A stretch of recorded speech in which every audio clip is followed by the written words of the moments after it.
Hello students, आज अपन Rajasthan geography में राजस्थान में प्राचीन प्रदेश, जो राजस्थान के अलग अलग क्षेत्रों को प्राचीन समय में अलग अलग नामों से जाना जाता है।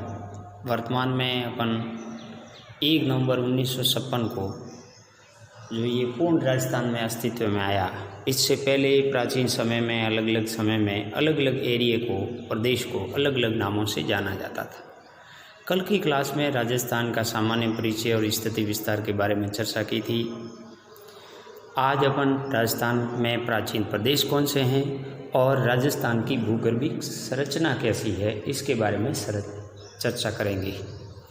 सबसे पहले लेते हैं कि राजस्थान के प्राचीन प्रदेश हैं, उनके प्राचीन नामों की चर्चा करें तो सबसे उत्तर में जो श्री गंगानगर का क्षेत्र आता है, हनुमानगढ़ श्री गंगानगर डिस्ट्रिक्ट है आज, वो प्राचीन समय में युदय प्रदेश कहलाता था। उसको युदय प्रदेश के नाम से जाना जाता था।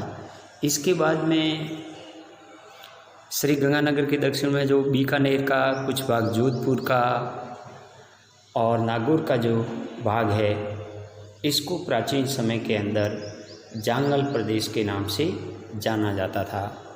तो ये बीकानेर नरेश हैं, बीकानेर के शासक है, वो जंगलधर भी कहलाते हैं। इसी प्रकार बीकानेर का कुछ भाग, जोधपुर का और नागौर का एरिया है, उसको जांगल प्रदेश के नाम से जाना जाता था। जैसलमेर का जो क्षेत्र है, उसको प्राचीन समय के अंदर वलनगर के नाम से जाना जाता था, वलनगर।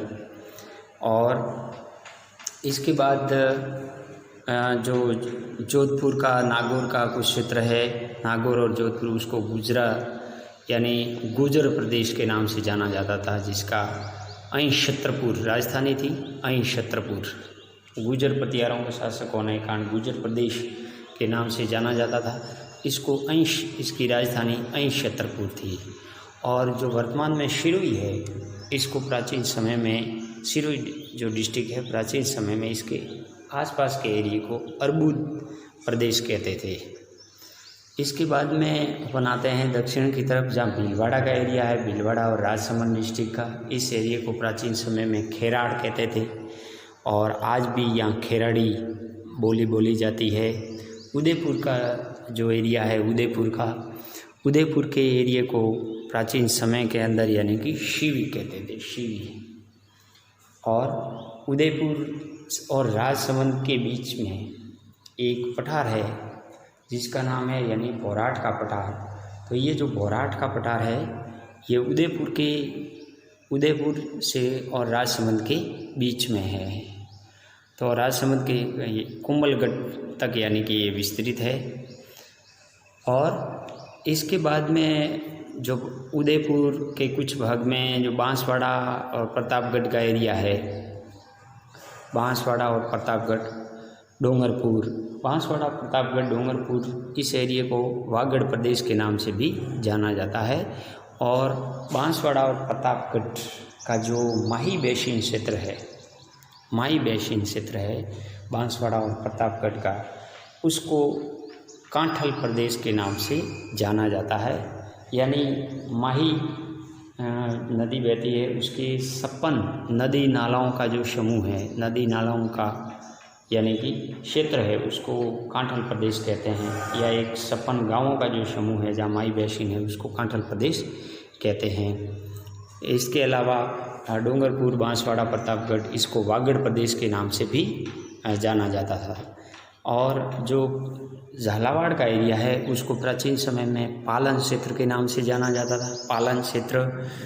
और इसके अलावा कोटा, बूंदी, बारा का है, उसको हाड़ौती प्रदेश कहते हैं। हालांकि हाड़ौती प्रदेश के अंदर झालावाड़ भी शामिल आता है।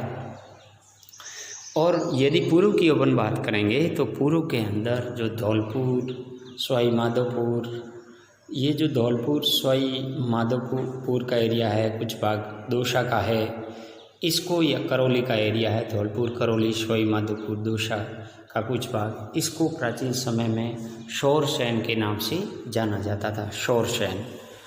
तो शौरसेन प्रदेश है, वो प्राचीन समय के अंदर, जो वर्तमान में जो धौलपुर करौली, सवाई माधोपुर और कुछ दौसा के भाग को शोरसेन के नाम से जाना जाता था।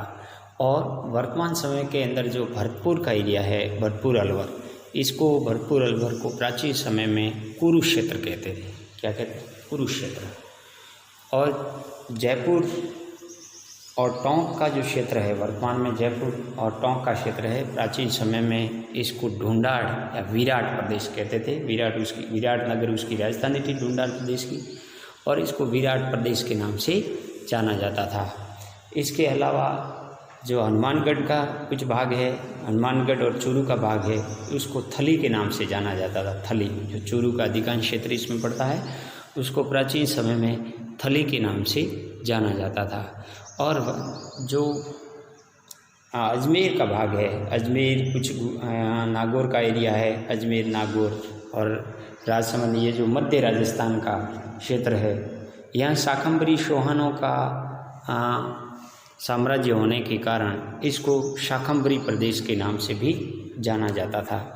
तो ये ऐसे कुछ प्रदेश थे जो प्राचीन समय के अंदर राजस्थान में अलग अलग नामों से जाना जाता था। और इसके बारे में अपन ने चर्चा की। कई बार में इसमें क्वेश्चन भी आता है कि राजस्थान का उत्तरी पूरी श्री गंगानगर का जो भाग है वो प्राचीन समय में किस नाम से जाना जाता था? वो यदोई प्रदेश है। या चूरू और चूरू का अधिकांश भाग इस नाम से जाना जाता था, वो थली के प्रदेश के नाम से जाना जाता था। ऐसे कई बार यानी कि कंपटीशन एग्जाम में क्वेश्चन भी पूछा जा चुका है। अब अपन क्या करें, नेक्स्ट राजस्थान की भूगर्भिक संरचना है उसके बारे में चर्चा करेंगे। राजस्थान की भूगर्भिक संरचना की बात करें तो राजस्थान राज्य की भूगर्भिक संरचना भारत के अन्य प्रदेशों की तुलना में विशिष्ट है, क्योंकि यहाँ एक और प्राचीनतम प्री कैम्ब्रियन युग की शैलों से युक्त अरावली पर्वतमाला है, तो दूसरी ओर अत्याधुनिक वायु के द्वारा जमा की गई मृदा है। अरावली पर्वत श्रेणियों में प्राचीन ग्रेनाइट, नीश की शैलें हैं। उसी के साथ साथ दिल्ली और विंध्य समूह की शैलें भी है। आड़ोती का पठार, मालवा का पठार का ही एक भाग है। वहीं दूसरी ओर बनास, माई बेसिन, चंबल बेसिन है। राजस्थान की भूगर्भिक संरचना की प्रमुख विशेषता यह है कि यहाँ आर्कियन और प्री कैम्ब्रियन युग की संरचना साथ साथ दृष्टिगत होती है।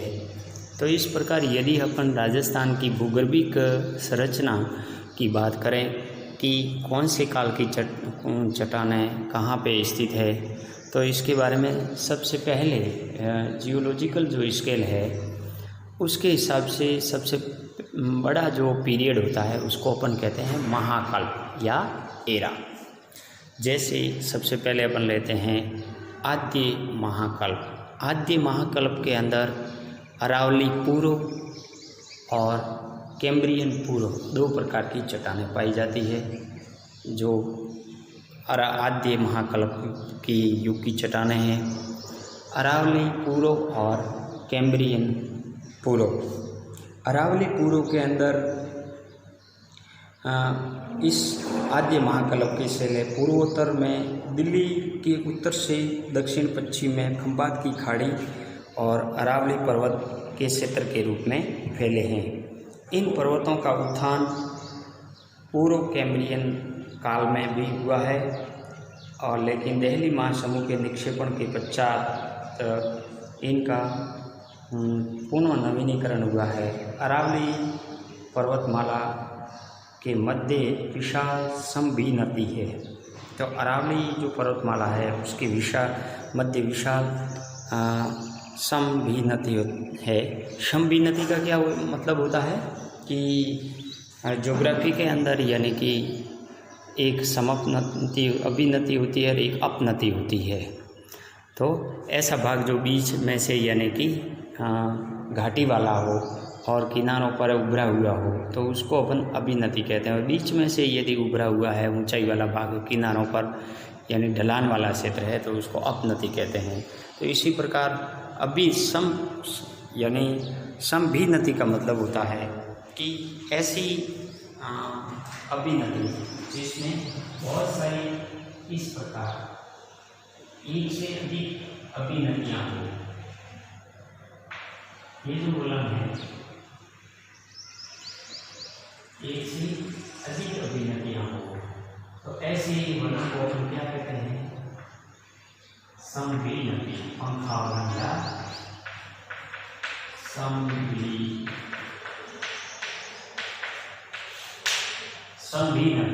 ये क्या कहलाती है? समभिनति।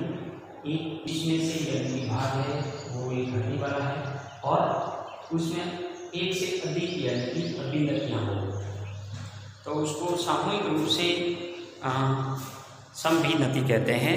तो मध्य अरावली का जो क्षेत्र है वो विशाल समभिनति का है और इस समभिनति में देहली और अरावली समूह की चट्टानें पाई जाती है। अब बात आती है कि राजस्थान में प्री कैम्ब्रियन पूर्व की जो चट्टानें हैं उसमें अरावली महासमूह है और देहली महासमूह है। अरावली महासमूह और देहली महासमूह है। तो अरावली महासमूह और देहली महासमूह में, अरावली महासमूह में झाड़ोल समूह है, उदयपुर समूह है। देहली महासमूह में रायलो समूह है, अजबगढ़ समूह है और अलवर समूह, यानी देहली महासमूह है जो मध्य अरावली में ज़्यादा पाई जाती है। इसको यानी इसमें 3 समूह की चट्टानें शामिल है, रायलो समूह, अजबगढ़ समूह और अलवर समूह। और अरावली समूह के अंदर झाड़ोल समूह और उदयपुर समूह शामिल है। इसी प्रकार यदि हम पूरा जीवी महाकल्प की बात करेंगे तो पूरा जीवी, दूसरा जो महाकल्प है पूरा जीवी, तो पूरा जीवी में 2 यानी कि युग आते हैं। एक वित्तीय महासमूह और दूसरा है परमियम कार्बोनिफेरस। वित्तीय महासमूह और परमियम महासमूह है। परमियम कार्बोनिफेरस को 2 भागों में बांटा गया है। इसमें 2 प्रकार की चट्टानें शामिल है, एक बाप बोल्डर और एक भांडूरा बालुकाष्मा। और नवजीवी महाकल्प है, उसमें 2 कल्प शामिल है, तृतीय या टर्सी युग की चट्टानें और चतुर्थ यानी कि आधुनिक युग की चट्टानें, चतुर्थ महाकल्प की चट्टानें। अब अपन यदि एक प्राचीन समय अरावली पूर्व की चट्टानों की बात करेंगे, उससे पूर्व यानी कि अरावली समूह की चट्टानों से पूर्व, ये अरावली पूर्व के अंदर यदि इसमें समभिनति के पूर्व में स्थित विशाल सीमा भ्रंश के समानांतर ये चट्टानें स्थित है। इस सीमा भ्रंश के कारण विंध्यन समूह की शैलें लगभग 1530 मीटर ऊपर उठ गई है। यानी ये जो विंध्यन समूह, ये मुख्य सीमा भ्रंश है विंध्यन समूह के अंदर। यहाँ से प्रतापगढ़ से शुरुआत होती है, प्रतापगढ़ चित्तौड़गढ़ से बूंदी, करौली, सवाई माधोपुर और यहाँ से धौलपुर तक ये जो भ्रंश है ये भाग ऊपर उठ गया है और इसको क्या कहते हैं? MPF मुख्य सीमा भ्रंश है। इसके सारे ये जो चट्टानें हैं, यहाँ की चट्टानें हैं, ये यहाँ की चट्टान है, ये पूरी चट्टानें किस प्रकार की है? विंध्यन, ये चट्टानें हैं वो विंध्यन क्रम की चट्टानें हैं। विंध्यन क्रम की ये चट्टानें इस सीमा भ्रंश के यानी पश्चिम के भाग के अंदर स्थित है, ऐसा माना गया है। इस मालानी संजाति में भी आग्नेय और देहली महासमूह, राहेली, अरावली महासमूह, इसके अलावा बुंदेलखंड नीश की जटिल चट्टानें, बुंदेलखंड नीश है। ये बुंदेलखंड नीश की शैलें दुष्यंत बैराट घाटी से चित्तौड़गढ़ और भीलवाड़ा के मध्य लगभग 110 किलोमीटर लंबे क्षेत्र में फैली हुई है। दक्षिण की ओर विंध्यन समूह से ढका है और तथा इसके यानी अन्यत्र इसके ऊपर पट्टित नीश भी है। वस्तुतः पट्टित नीश और बुंदेलखंड नीश का संबंध स्पष्ट नहीं है। बुंदेलखंड नीश में मध्य आकार के क्रिस्टलों वाले अपत्रिक गुलाबी ग्रेनाइट की चट्टानें सम्मिलित है। ग्रेनाइट में उपस्थित बायोटाइट और हॉर्नब्लेड, एपिडोज, क्लोराइड, कैसाल्ट में परिवर्तित पाए जाते हैं। इसमें क्वार्टजाइट, शिस्ट और मृणमयी अपराश्म चट्टानें पाई जाती है।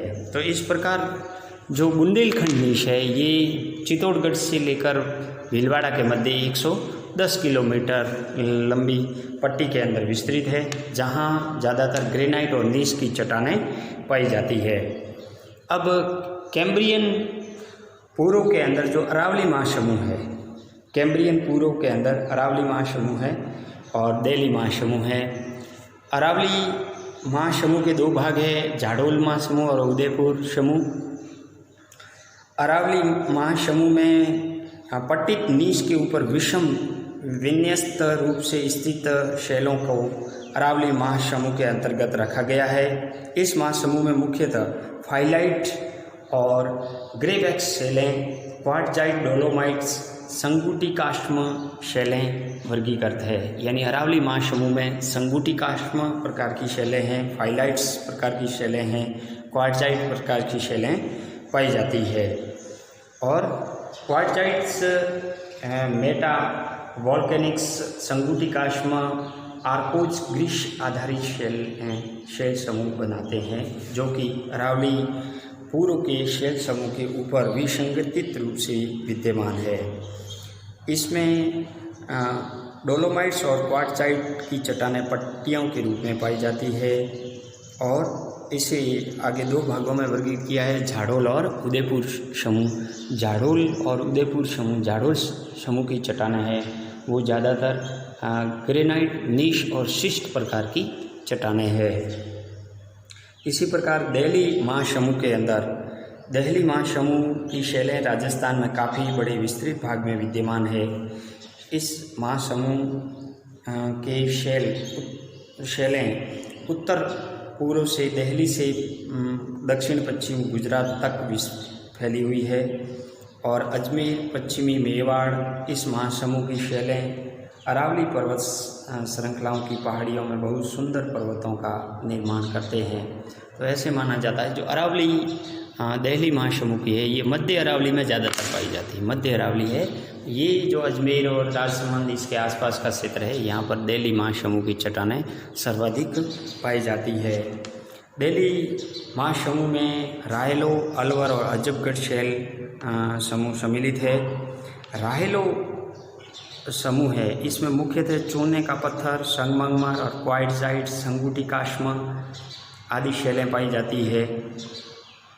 और अलवर समूह के अंदर अलवर के आसपास पर्वत श्रृंखलाओं का निर्माण करते हैं। उत्तरी भाग में इस समूह शैल को रायलो शैल समूह पर विसंगठित रूप से विद्यमान है। और अजबगढ़ समूह के आधारीय शैल समूह मुख्यतः बायोटाइट शिस्ट है, यानी कि अजबगढ़ की चट्टानें हैं उसमें बायोटाइट शिस्ट प्रकार की शैलें पाई जाती है, जिनमें पेगमेटाइट और अपेलाइट आग्नेय शैल अंतर्वेदी भी है। कुछ स्थानों पर फाइलाइट और बायोटाइट और नीश प्रकार की शैलें विद्यमान है। तो ये दिल्ली महासमूह था जो मध्य अरावली में सर्वाधिक पाया जाता है। इसके तीन भाग हैं, रायलो, अजबगढ़ और अलवर महासमूह। अब आते हैं अपन यानी कि पूराजीवी महाकल्प में। तो पूराजीवी महाकल्प के अंदर पूराजीवी महाकल्प में विंध्यन महासमूह है और पर्मिनियन कार्बोनिफेरस है। विंध्यन महासमूह की बात करें तो विंध्यन महासमूह में दिल्ली और इसके समकालीन कुड़पा शैलों के निक्षेपण के पश्चात कुछ समय के लिए प्रायद्वीपीय क्षेत्र में भू हलचल और अपर्दन क्रियाएं चलती रही और एक अंतराल के पश्चात नए शैलों का निक्षेपण प्रारंभ हुआ, जो लगभग 60,000 वर्ग किमी क्षेत्र में विस्तृत है।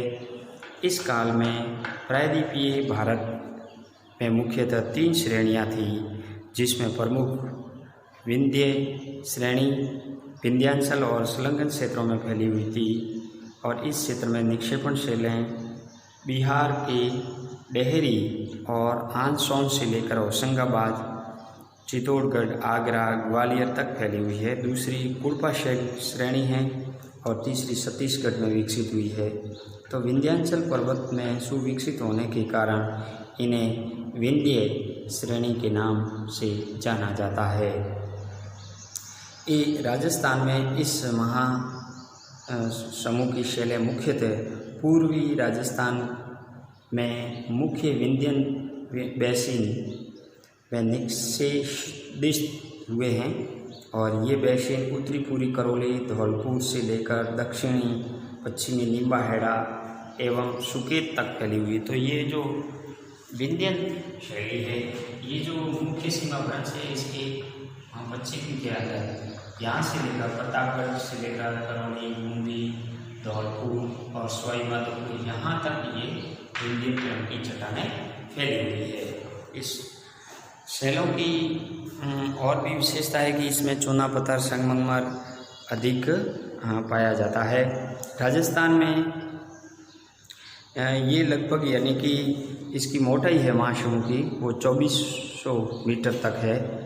ऊपरी विंध्यन महासमूह में ये शैलें 1000 मीटर है और भिन्न भिन्न महासमूह की शैलें लगभग यानी कि मोटे तौर पर वो एवरेज 1400 मीटर तक फैली हुई है। चंबल बेसिन के समान संपाती ये 800 किलोमीटर लंबी प्रमुख सीमा भ्रंश के कारण ऊपरी शैलें वलित अरावली शैलों के पार्श्व में आ गए हैं। यदि विंध्य महासमूह की शैलें हैं वो पश्चिमी राजस्थान में भी पाई जाती है।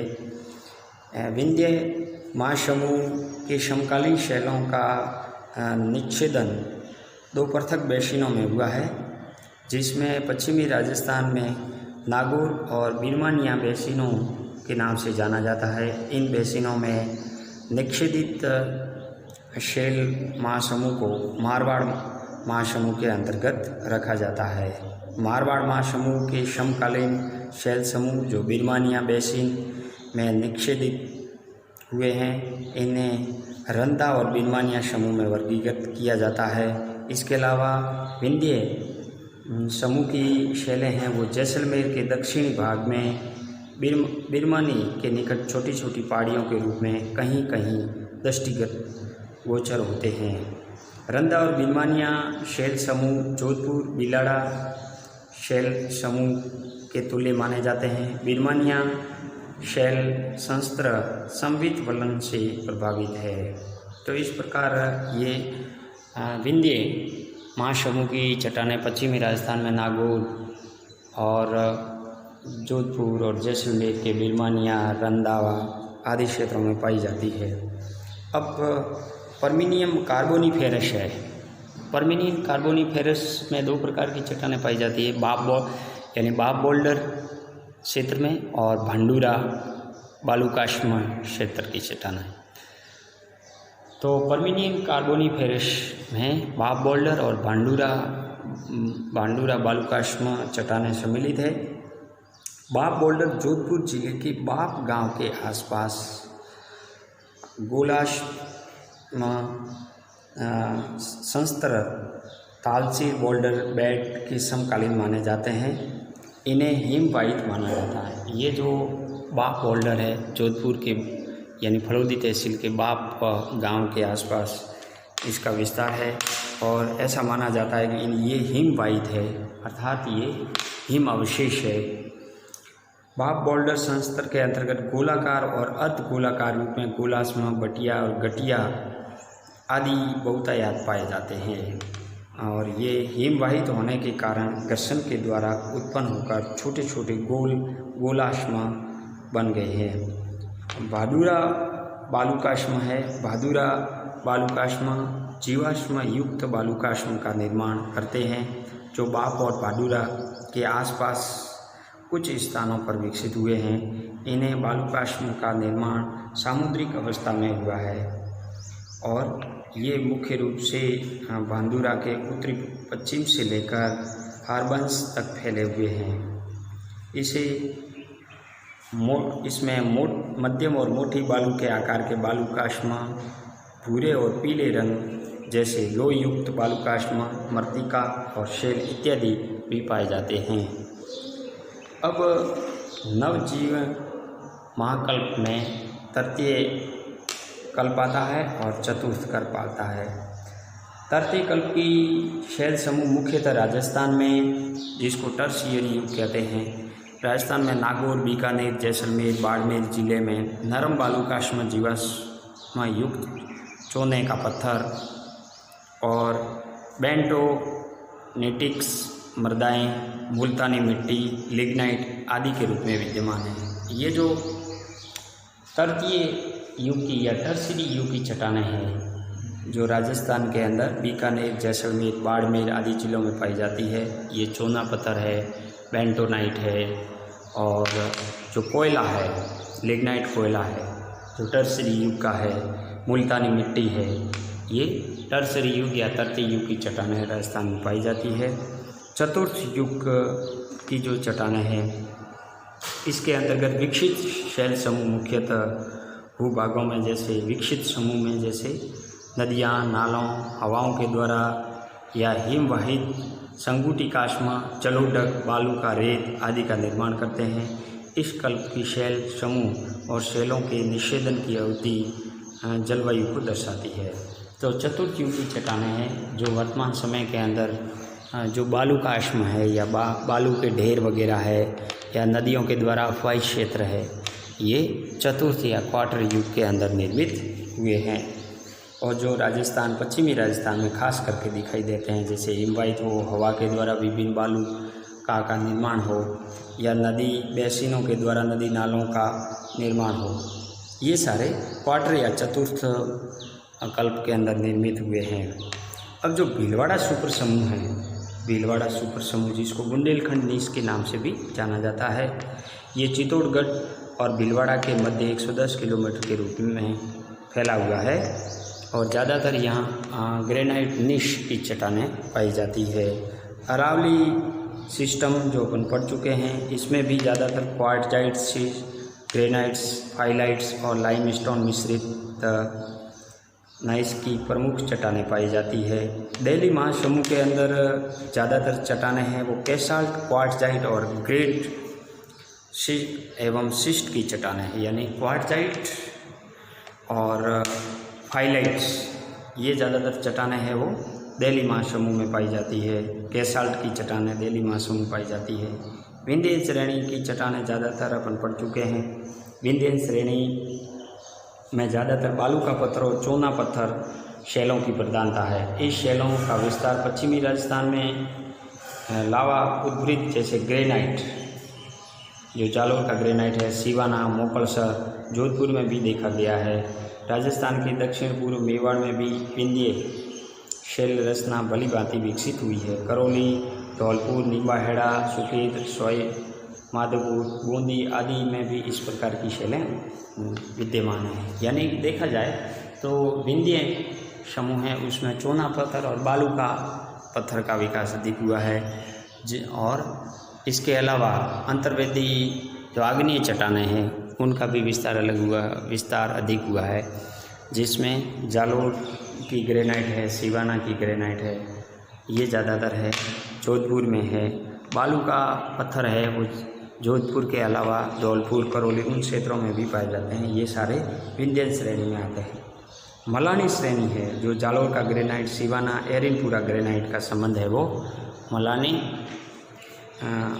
श्रेणी से संबंधित है, ऐसा माना जाता है। अब बात यह आती है कि राजस्थान के अंदर ये जो पश्चिमी भाग है, जो पूरा का पूरा रेगिस्तानी भाग है, इसके बारे में अपन चर्चा कल करेंगे कि ये उद्भव कैसे हुआ, प्राचीन समय में ये क्या था।